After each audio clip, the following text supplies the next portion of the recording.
Welcome players to a Looking Fat game review. Should you play Naruto to Boruto Shinobi Striker or NTBSS in 2024? I've put a lot of hours into this game, customizing my own Shinobi and playing as some of the pinnacle characters from both series. This game is published by Soleil and it's developed by one of my absolute favorite studios, Bandai Namco. It stands alone in the Naruto game world and is very different than the other entries because its focus is on a 4v4 multiplayer opposed to a standard 1v1 like we see in games like Ninja Storm. So is Naruto to Boruto Shinobi Striker worth your time in 2024?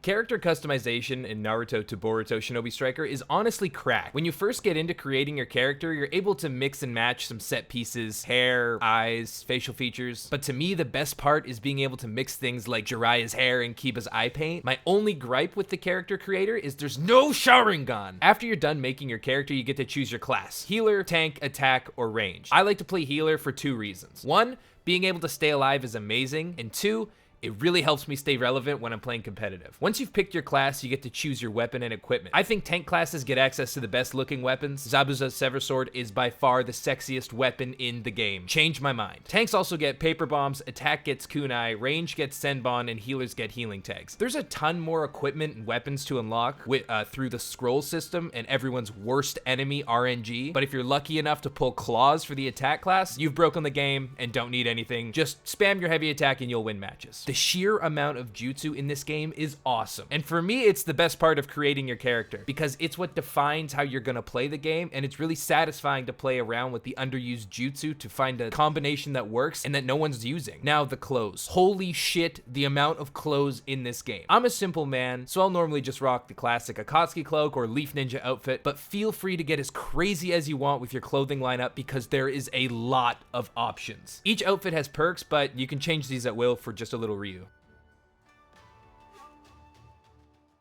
The gameplay in Naruto to Boruto Shinobi Striker is very unique, and trust me, there is a pretty big learning curve in this game. Understanding how to use the walls and ledges to score easy KOs via pitfalls is super important. If you're first starting out and you aren't ready to get 45 hit comboed by the crayon-eating claw users, I'd recommend playing some of the VR missions offered. Because one, it gives you your different ninja ranks. I myself hold the coveted Jonin rank. And two, it introduces you to the unique movement system. Most people, however, just ignore these ranks after the tutorial because by all rights, they don't mean anything, and head straight to the multiplayer arena and play whatever the featured Ninja World League is that rotation. There is 4 main game modes for multiplayer: Combat Battle, my personal favorite, Base Battle, Flag Battle, and Barrier Battle. These are pretty self-explanatory except for Barrier Battle, which places 2 teams of 4, where one team is tasked with knocking down the barrier on the other team's boss to deal damage. It's a really cool concept, but for me it's just way too overcomplicated. Having a solid team dynamic in these game modes is very important, and that's again why I play the healer, because absolutely nobody else will. The team dynamic is something that really stands out for me in NTBSS. If you do have a team of 4 attack type ninja, 9 times out of 10 they can be beaten by a much less skilled team with a good mix of ninjas, unless they're using the claws, in which case just put your controller down and go get some water. This game is easy to learn, but it's really hard to master, and that becomes very apparent when you start playing in the Ninja World League. I got my ass absolutely beaten for the first few matches, until I got an understanding of what's needed and what works in the different game modes. So play around with different builds for different modes. Like in Flag Battle, using Water Pillar will serve you much more than if you're using Water Pillar in Combat Battle. If you're really wanting to test your skill as a shinobi, you can play in the free-for-all mode, which I find an absolute blast, but you will get ganged up on by the scum that are the claw users and just want the KO points, and trust me, they will juggle you. But if you really want to improve, this is the place. There was a relative annoyance of hackers a couple months ago, but from my experience and what I've seen, they've really cracked down on that, and I haven't encountered any since then.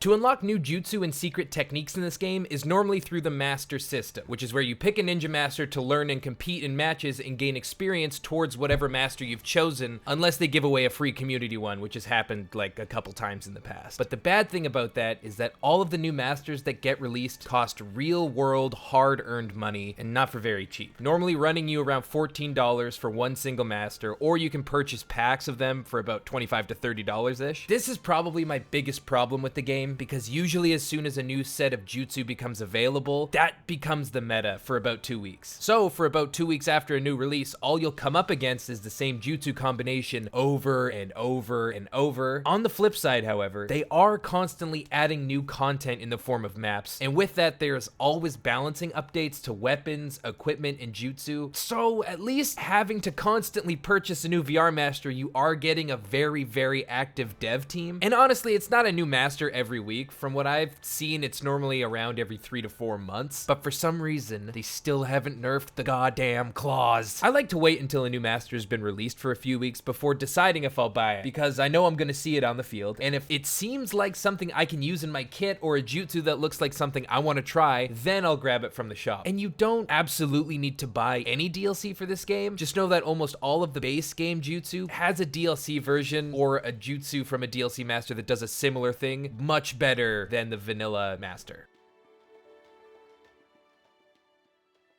So, to answer the question, is Naruto to Boruto Shinobi Striker worth your time in 2024? I think the answer is yes. If you're a new player to the game, I'd recommend just using the base game jutsus you unlock without purchasing any DLC. And if you do really enjoy the game, then just do some research on exactly what jutsus you want to use. It'll save you a bunch of money. The character creation and excitement I feel every time I'm in a match, thinking of a way to beat my opponent, has kept me around for over 200 hours, and I really don't plan on stopping anytime soon. I put a lot of work into this video. If you liked it or found it helpful, why not subscribe? I'll see you out there, and please be better than the claw users.